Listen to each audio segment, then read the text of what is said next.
Ian Lee standing by to give us his take on the significance of this, an associate professor of business at Carleton University. Ian, I know you've been listening in very patiently as we were following it all from Mexico City. What does this deal actually mean?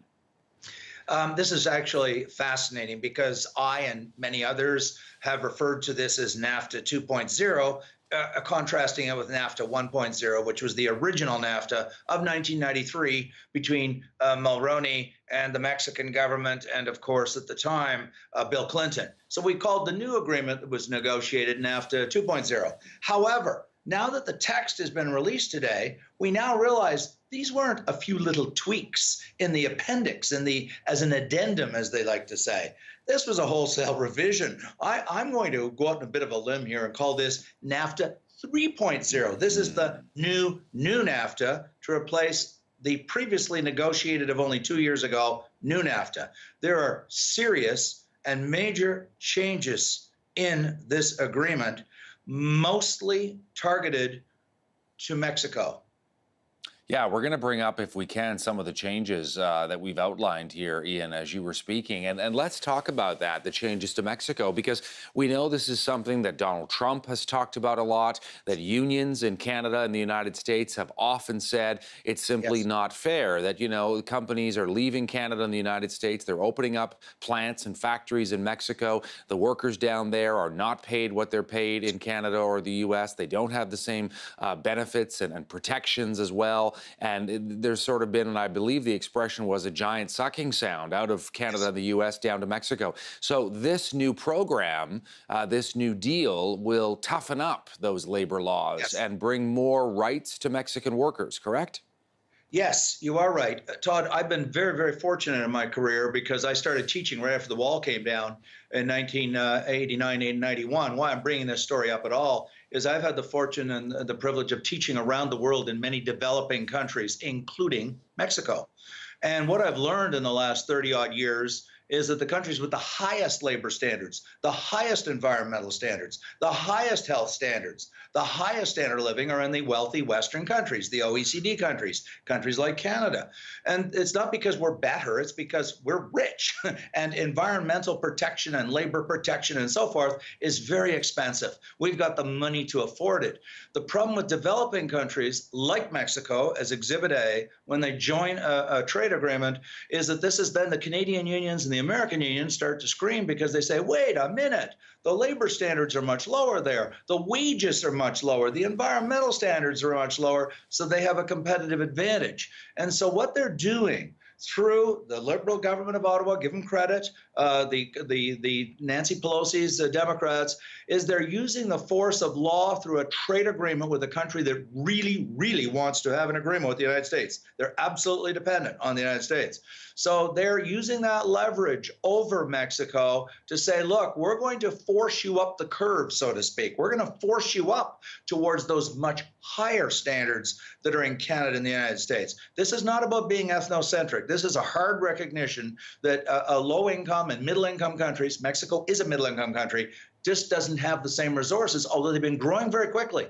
And they're on a growth curve, so that now they're going to get an additional push or lift to meet those higher standards because of the demands by the Democrats in the U.S. Congress, which came to fruition today in the signing. So you have two countries, and if I can just kind of break it down here, Ian, you know, the Canada and the U.S. that are sort of on the same level, basically, and you have Mexico that is not on that level. This is sort of bringing Mexico up at least a little bit closer.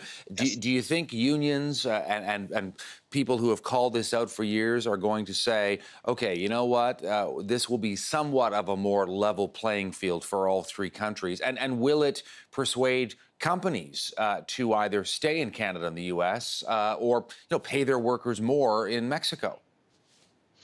I think all of those, Todd. I really do. I mean, there's been a rationalization of labor. I won't get into the weeds on this, but basically high value-added vehicles. That's why so many SUVs and trucks, which are much higher value-added, more complexity, they're made increasingly in the U.S. and Canada, whereas Mexico is specialized more in the lower value-added, the less expensive vehicles called small cars, small and mid-sized cars. But this rationalization is going to continue. The unions, you're absolutely correct. This has been a very serious stick sticking point for the unions in both Canada and the United States. It's of great importance to note that the AFL-CIO, the overarching labor body in the U.S., equivalent to the Canadian Labour Congress in Canada, ratified this deal yesterday. And it was said by many, it was critical that labor was on board. And so I think they're going to say, this is a step in the right direction. I don't believe that the demands of labor and anti-poverty groups and that sort of thing, and of course the Democrats in Congress, are going to stop now. They'll say, look at what happened with our concerted efforts and our lobbying and our activism. Now let's keep on pushing them to continue going up the curve to help them continue to aspire and to increase their own standards to close the gap between Canada and the U.S. on one hand, in terms of labor, environment, and so forth, versus Mexico, and of course, let that be the model for other middle-income and lower-income countries. So good news for the Mexican workers who may see their salaries go up and more protection and more benefits. Now, what about Canada, Yes. Ian? What is it going to mean for Canada? You heard Robert Lighthizer there saying it's going to make Canada richer, the U.S. richer, and Mexico richer, all of North America richer. What do you think we're going to see for our country as a result of this? I do agree with Mr. Lighthizer. I've been saying this in my classes for 30 years, that we have known for 300 years in the West, through theory from Adam Smith to the present, including Paul Krugman, who won a Nobel Prize for this in trade theory, as well as 300 years of practice, that when you liberalize trade, you raise the standards of living of all the people in that country. In terms of Canada, I mean, we are, the last since the turn of the 20th century, Canada has become more and more integrated into the U.S. economy. And of course, after 1993, it accelerated with NAFTA 1, or the original NAFTA. So this is going to continue the process. This is a good news story for Canada. Let's give them credit. Let's give the government in Ottawa, the Liberal government in Ottawa, credit, because we absolutely in Canada need to continue to trade with the U.S. They are our largest trading partner. We export 1/3 of the totality of our GDP to the world, and 3/4 of that goes to exactly one country called the United States. So we needed this. And of course, it did modernize and update the old NAFTA. Some people said, what's wrong with the old NAFTA? Well, the whole digital economy didn't exist in 1993. We were all analog, and now the digital everything, digital e-commerce, digital banking, everything is changed, and so this new treaty reflects that. Wonderful to have you with us, Ian, and be part of our coverage today. Thanks so much. My pleasure, Todd. Thank you very much.